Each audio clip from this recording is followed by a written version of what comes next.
Bismillahirrahmanirrahim. Assalamualaikum warahmatullahi wabarakatuh. Perkenalkan, nama saya Ilyas dari Fakultas Agama Islam Universitas Indonesia Timur dengan NIM 23801016. Baik, saya akan memaparkan PPT saya yang berjudul Media Tiga Dimensi. Langsung saja kita masuk ke pengertian media tiga dimensi. Media tiga dimensi adalah media pembelajaran yang memiliki bentuk fisik dengan panjang, lebar, dan tinggi sehingga dapat diamati dari berbagai arah. Media ini membantu peserta didik memahami konsep abstrak menjadi lebih konkret dan realistis. Adapun fungsi dan manfaat media tiga dimensi. Yang pertama, fungsi sebagai alat bantu visual untuk memperjelas konsep, meningkatkan motivasi dan minat belajar siswa, membantu guru menyampaikan materi secara konkret.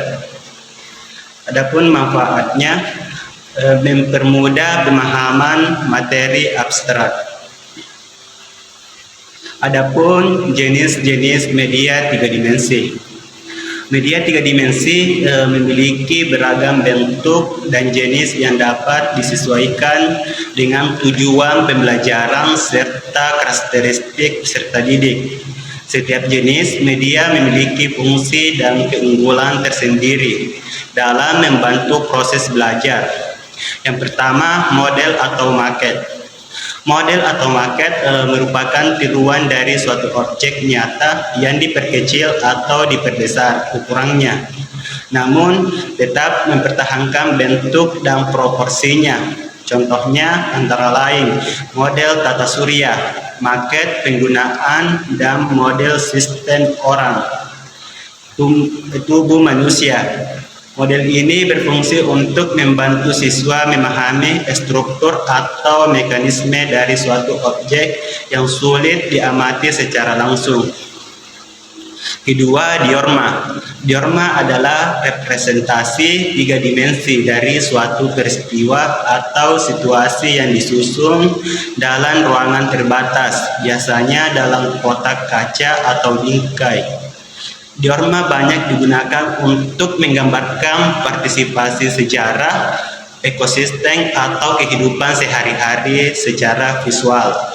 Melalui diorama, siswa dapat memahami konteks kejadian dengan lebih konkret dan realistis. Dan yang ketiga, boneka atau manekin. Boneka atau manekin merupakan model tiga dimensi yang digunakan untuk memperagakan atau mensimulasikan suatu kegiatan dalam pembelajaran. Boneka sering dipakai pada mata pelajaran kesehatan, biologi, dan pelatihan keterampilan seperti praktik keperawatan dan tata busana. Yang keempat, globe dan peta timbul. Globe dan peta timbul digunakan dalam pembelajaran geografi untuk menunjukkan bentuk permukaan bumi, gunung, lembah, dan laut secara nyata. Melalui media ini, peserta didik dapat memahami konsep letak geografis dan topografi dengan lebih jelas dibandingkan menggunakan peta datar. Dan yang kelima, miniatur dan replika. Miniatur adalah versi kecil dari suatu benda, sedangkan replika adalah tiruan yang dibuat sama persis dengan aslinya. Media ini berguna dalam pelajaran sejarah, teknologi, atau arsitektur untuk memperlihatkan bentuk benda atau bangunan secara detail. Dan yang keenam, kerangka dan potongan model. Jenis media ini digunakan untuk memperlihatkan bagian dalam dari suatu objek, misalnya potongan model jantung, mesin, atau gunung Merapi. Tujuannya agar peserta didik dapat mempelajari struktur internal suatu objek secara lebih jelas. Adapun langkah-langkah pembuatan media tiga dimensi. Yang pertama, menentukan tujuan pembelajaran. Kedua, menganalisis kebutuhan dan karakteristik siswa. Yang ketiga, merancang bentuk media. Yang keempat, menyiapkan alat dan bahan. Kelima, membuat media sesuai rancangan. Dan yang keenam, menguji dan menilai kelayakan media. Dan yang ketujuh, menggunakan media dalam pembelajaran. Adapun penerapan media 3 dimensi dalam pembelajaran. Yang pertama, IPA, model tata surya, struktur sel rangka manusia. Yang kedua, IPS, globe dan peta timbul, bahasa Indonesia, diorama, cerita.